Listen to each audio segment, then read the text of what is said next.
সহজ আটা আৰু আলুৰে এটা নাস্তা বনাওঁ আহক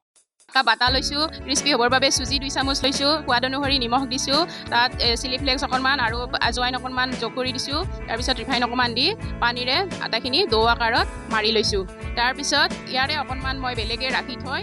পানী আৰু তাত হালধি অকণমান দি বেটাৰ এটা বনাই লৈছোঁ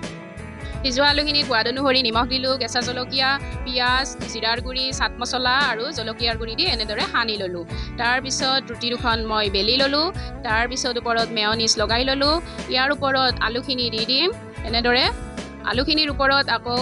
চচ লগাই ল'লোঁ তাৰপিছত আন এখন ৰুটি ইয়াৰ ওপৰত দি দিলোঁ এনেদৰে তাৰপিছত পিজ্জা আকাৰত সৰু সৰুকৈ কাটি ল'লোঁ তাৰপিছত কেৰাহীটো গৰম কৰি ইয়াতে তেল অকণমান দি দিলোঁ তাৰপিছত তাৰ পৰা এই বেটাৰটোত লগাই লৈ এখন এখনকৈ ভাজি ল'ম আমি মচমচীয়া হোৱালৈকে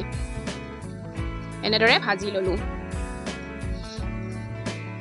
আৰু এটা দেখাই ল'লোঁ এনেদৰে মই গোটেইখিনি ভাজি উঠাই ল'লোঁ